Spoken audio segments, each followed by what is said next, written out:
Kun sagantaa BBC Afaan Oromooti. Nu waliin tura.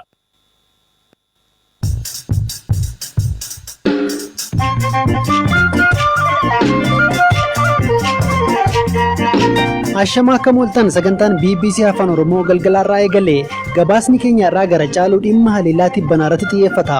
Haleellaa kanaan qondaaltonni 5 yeroo ajjeefaman qondaalli badii kanaan shakkamanis ajjeefamaniiru.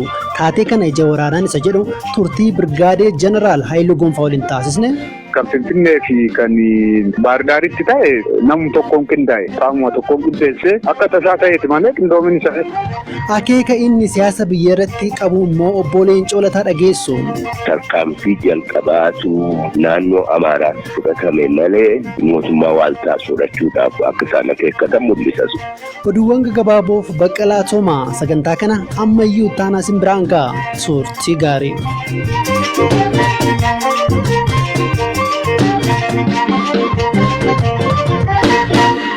Sanbata darbee yaalii fonqolcha mootummaa naannoo Amaaraatti dhaqqabe jedhameen pirezidaantii naannichaa dabalatee qondaaltonni mootummaa olaanoon ajjeefamaniiru. Boodara rakkoo magaalaa Baardaa dhaqqabe osoo furaa jiranii magaalaa Finfinnee keessatti ajajaan waraanaa biyyattii ajjeefamaniiru. Yaalii fonqolcha mootummaa naannoo Amaaraa qindeessuun kan shakkamanii turan qondaalli biiroo nageenya naannichaa Birgaadeer Jeneraal Asaaminoo Tsiggee guyyaarraa humnoota nageenyaatiin ajjeefamaniiru. Erga taatee dheengaddaatti wantoota mudatan Hamzaa Hussein akkanaan dhiyeessa. Yaalii fonqolcha mootummaa naannoo Amaaraa fi ajjeechaa aanga'oota qindeessaniiru jedhamuun kan shakkaman Birgaadeer Jeneraal Asaaminoo Tsiggee ajjeefaman. Qondaalli waraanaa kun qarqara magaalaa Baahirdaar bakka Zanzaliimaa jedhamutti rasaasa humnoota nageenyaan ajjeefaman. Yaaliin kun fashaluun booda miliqanii akka turan kan himame hoogganaan biiroo nageenyaa naannichaa kun akka lakkoofsa Itoophiyaa bara 2008ttis yaalii fonqolcha mootummaan himatamanii haga waggaa darbe hiikamanitti hidhaa turan. Gama kaaniin ajajaa humna waraanaa Itoophiyaa Jeneraal Saaree Mokonninii fi Jeneraala Gameessa biyyattii ajjeeseera ka jedhame eegduun Jeneraal Saaree Mokonnin of ajjeesuun himameera. Eegduun kun battala ajjeechaan raawwatametti of ajjeesuu isaa Komishinarri Komishinii Poolisii Federaalaa Indaashaw Xaasaw ibsa har'a kennaniin himaniiru. Kaleessa ibsa kennameen eegduun kun madaa'ee akka qabame ka himame ta'us ibsi poolisii har'aa garuu yeroosuma of ajjeesuu isaa hima. Wayita sana eegduun kun jeneraalota kanneen wajjin ka ture yoo ta'u lamaan isaanii dhukaasee ajjeese jedha ibsi kun. Eegdonni biroon achi turan nama haleellaa raawwate kanatti haa dhukaasaniyyuu malee hin ajjeesne akka ibsa kanaatti. Boodarra garuu eegduun haleellaa raawwate kun gara kutaasaa galuun of ajjeeseera jechuun komishinarichi ibsaniiru. Eegduun kun Birgaadeer Jeneraal Asaaminoon kan filatame yoo ta'u of ajjeesuun isaa ergamni kennameef dirqama guddaa ka qabu ta'uu mul'isa. Kun immoo ergama galaafatanii of galaafachuuti jedhaniiru komishinarichi. Haleellaa sanbata waaree booda aanga'oota mootummaa naannoo Amaaraa irratti raawwatameen madaa'anii hospitaalatti yaalamaa akka turan abbaan alangaa naannichaa obbo Migbaaru Kabbadaas har'a boqotaniiru. Yaalii fonqolcha mootummaa sanbata darbe fashalaa'een aanga'oota mootummaa fi qondaaltota waraanaa olaanoo walumatti namoonni 7 ta'an lubbuu isaanii dhabaniiru. Gadda olaanaa akka biyyaatti uumame kana sababeeffachuunis har'a guutuu biyyaatti guyyaan gaddaa labsamee ooleera. Akkasumas naannoon Amaaraas namoota wareegaman yaadachuuf guyyoota 3 ittaanan guyyaa gaddaa akka ta'u murteesseera. Geggeessaa aanga'oota kanaa kabajaan raawwachuufis koreen ijaaramee hojjechaa jiraachuu waajjirri ministeera muummee ibseera. Sirni awwaalcha Jeneraal Saaree Mokonnin ka Finfinnee Bataskaana Kaatedraalii Qiddist Sillaaseetti raawwachuuf karoorfamee ture gara magaalaa Maqaleetti dabarfameera. Isaan waliin ka ajjeefaman hoogganaan waraanaa sooramarra turan Jeneraal Gazaa'ii Abarraa gaaffii maatiin isaanii dhiyeessaniin reeffi isaanii gara bakka dhaloota isaaniitti akka geeffamu beekameera. Naannoo Amaaraatti namoonni ajjeefaman osoo walgahii qondaaltota olaanoo naannochaa hirmaachise geggeessaa jiraniiti. Gabaasa Hamzaa Hussein dhageenye gama kaaniin Amaaraa Dimokiraatik Paartii keessatti hooggansa olaanaa kan turanii fi hooggantootatti dhiyeenya kan qaban obbo Chuchoo Allabaachaw rakkoon kun akka dhalatuuf deemu hooggantootatti himaa turrus nama hubatu dhabnee jedhu. እኒህ ኃይሎች ካለው አመራር ጋር ተጣጥሞ መሄድ አልቻሉም። humnoonni kun hoggana jiru waliin wal simanii adeemuu hin dandeenye. Uummanni Amaaraa haalaan hubamuusaa dubbatu. Dargaggoonni ammoo miiraan isaan faana bu'u. Tasgabbaa'uu irratti rakkootu ture. Hogganni suutaan rakkoo jiru furuu barbaada. Humnoonni kun ammoo ADPdhaan ergamtuudha jedhuun lamaanuu wal qarqaabaniiru. Odeeffannoo keessaan argannuu fi muuxannoo keenya irraa kaanee gaafa xiinxallu gara kanatti akka qajeelu tokko lama jennee itti himneerra. መረጃ ያለው ወደዚህ ሊደረስ እንደሚችል 1 2 3 ነግረናቸዋል።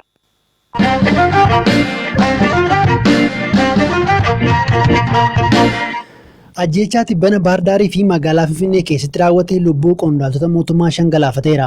Kun gama waraanaan hiika maalii qaba jedhee raayyaa ittisa biyyaa keessa muuxannoo waggaa dheeraa kan qabanii fi yeroo ammaa gorsaa nageenyaa pirezidaantii mootummaa naannoo Oromiyaa kan ta'an Birgaadeer Jeneraal Haayiluu Gonfaa waliin turtii taasiseera.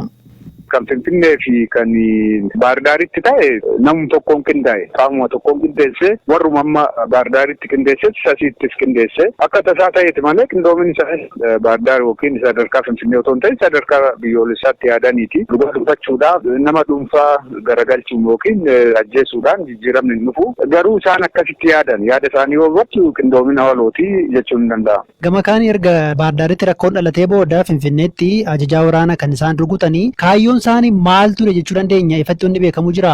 Kaayyoon isaanii mootummaa biyya kanaa dhuunfachuu warra aangoorra jiru kun dadhabaadha. Dimookiraasii exersaayis godhannaa jedhamu kan maaliif xiqqoo hidhuu ajjeesuu waraanatti bobbaasuu irraa gad waan buusee jiruuf zeen mootummaan akka waan hin jirree fi akka waan laafeetti fudhachuudhaan mootummaa kana to'achuu qabnaa bakka qaleessaatti deebisuu qabnaa kan jedhuu fi federaalizimii amma jiru kun nuun fayyaduu kan jedhu konkuluuziin irra waan ga'an fakkaata kun garuu miira isaaniiti malee piraaktikaalii anaalizii godhanii yookiin qorannaa irratti kan miti.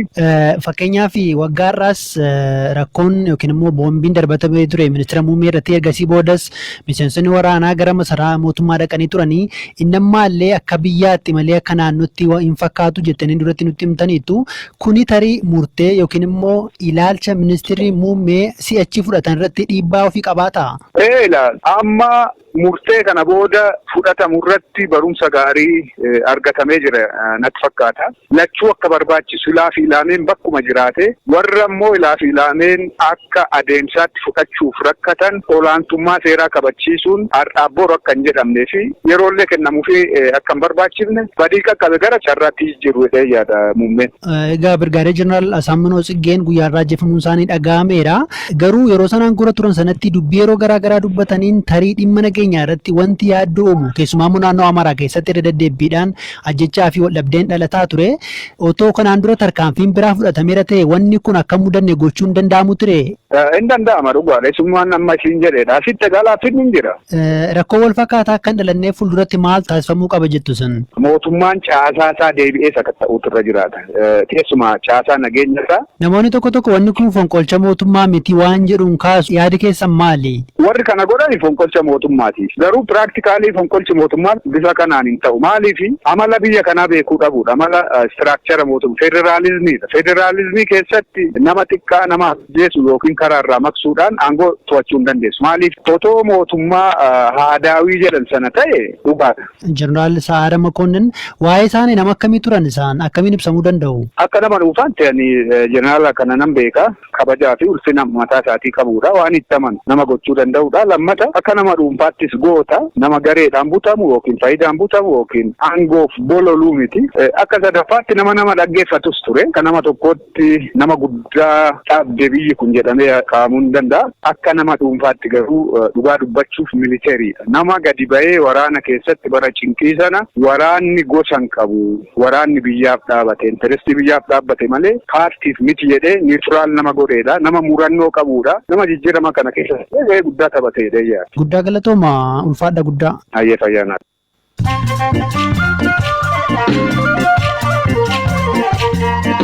Dhaggeeffattoota keenya sagantaa reediyoo BBC Afaan Oromoo caqasaa jirtu turtii obbo Leencoo waliin taasisnee boodarra dhageessu amma oduuwwan gaggabaaboo Baqqalaa Tumaa nutti hima. Masriitti taphatamaa akka jiru waancaan Afrikaa guyyaa arfaffaarra jira. Amma dura Masrii, Yuugaandaa, Naayijeeriyaa, Aljeeriyaa, Senegaal, Morokoo fi Kootdivuwaar morkattoota isaanii irra aananiiru. Giniif Madagaskar qixa yoo baahan Tuuniiziyaan Angoolaa waliin taphataa jirti. Maaliif Mooritaaniyaan ammoo itti aansanii morkatu.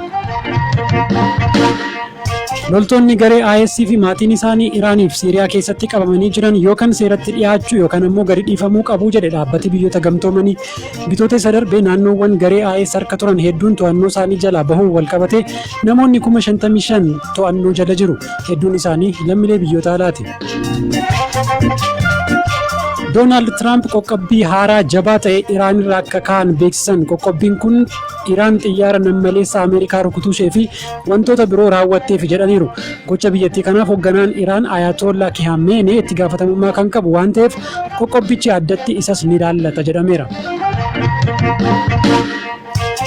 Sudaan keessatti intarneetiin torbee sadiif adda citee ture abbaa seeraa tokko qofaaf deebifame.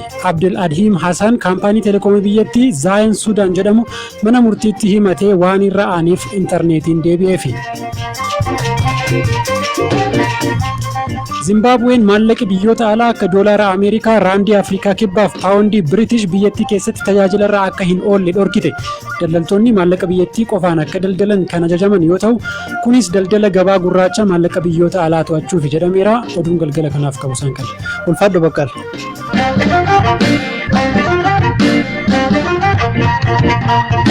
Gabaasa waa'ee ajjechaa Baardaarii fi Finfinnee raawwate irratti qindeeffame isa dhumaatiin dhiibbaan siyaasa biyyattii irratti qabu maal kan jedhu laalla. Dhimma kanarratti nama siyaasa gameessa waa'ee siyaasa Itoophiyaatti dhiyeenyaan beekan obbo Leencoo Lataa dubbisneerra. Obbo Leencoon jalqaba irratti kun yaalii fonqolcha mootummaa fashaleedha malee silaa namoonni kunneen mootummaa waaltaa qabachuuf akka kaayyeeffatan wantoonni akeekan turaniiru jedhu. Galaana Balaayitu dubbise. Mootummaan fonqolchatu carraaqame jedhee ibsa baaseera. Anis carraaqqeen godhame kun mootummaan amma aangoorra jiru kana buusanii isaaniif tolu hojjechuudha ka jedhuun qaba. Ofii sadarkaa naannootti fonqolcha gaggeessuun kana dura baratameera.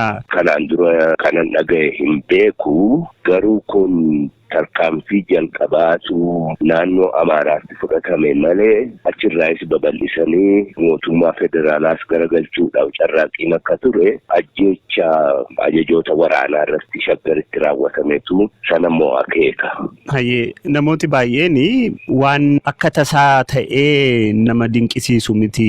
Kun ta'uu akka danda'u wantootni akeekan turanii jedhanii namooti yaada kakkaasan jiru. Isiniif haalli sochiin naannoo Amaaraa keessattis ture sadarkaa biyyaattis sochiiwwan adeemaa jiran wantichi ajaa'iba isinitti ta'eera. Hin taane maaliifi jijjiirama jenneetu kaane malee eessaa gama kamitti jijjiirruu feena ka jedhu irratti walta'iinsi hin jiru. Mariin hin godhamne. Haala amma jiru keessatti humnootiin Itoophiyaa gama barbaadanitti oofuu barbaadan warri federeeshinii kana diiguu barbaadu, diigee sirna deebisuu barbaadu, qixa tokko oofuu barbaada. Nuti warri federeeshiniidhuma kana dimokiraatessuu barbaadnu gara biraa oofna. Warri immoo lakkii hin dandeenyu Itoophiyaadhuma wajjin jiraachuu hin dandeenyu, jarri hin dimokiraatawanii, dimokiraasii hin fedhanii jedhanii keessaa bahanii biyya walaba ofii uummachuu barbaadan immoo qixa biraa oofaa jiran. Kun afaan fajjii guddaa uumeera.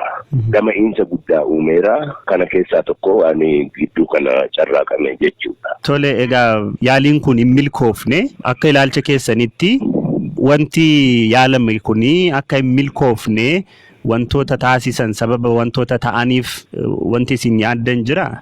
Akka na mul'atutti carraaqqiin fonqolchaa amma godhame kun qophii isaanii osoo hin xumuratin haalli isaan jarjarsee tarkaanfii fudhatanii ka fashalsiise ka jedhuun qaba'an. Qaawwi kun duuduu danda'a jettanii amantuu? Hin danda'a yoo akka tokkotti wal taane. Sunis muummichi ministeeraa kan inni jedhu gaaffii istiraatiijik ta'an filmaata booda walaaf falminu. Amma filmaatatti adeemnu. Filmaataan mootummaa irra seerome legitimate ta'e uumnee sana booddee lammiin deddeemee erga mangistii amma jiru kana jijjiiruu wayyeessuu kabiraatiin bakka buusu sun yeroo sanaaf ol taa'u kan jedhu dhaame kana ejjennaan muummichi ministeera. Ani immoo sanatu baasanaaf fakkaata, dimokiraatawaa sanaaf fakkaata sun. Humnatti fayyadamuu irra mariidhaan biyya kana akkam goona kan jedhu irratti wal ta'u irratti hojjechuutu gaariidha. Humni amma maqaa Amaaraatiin ijaarame kun naanna'ee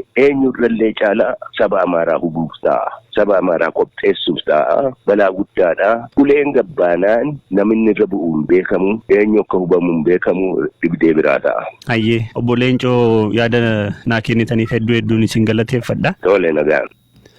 Dhaggeeffattoota keenya sagantaa BBC Afaan Oromoo wixata galgalaa caqasaa turtanii sagantaan keenya kanumaan xumurama. Odeeffannoowwan dabalataaf gara marsariitii keenya bbcafaanoroomoo.com akkasumas immoo BBC News Afaan Oromoo gara Facebook keenya deemuu dandeessu. Hamza Hussein sagantaarraa qopheesseera. Sagantaarraa immoo kan isin dhiyeessee ammayyuu taanaadha. Halkan gaarii.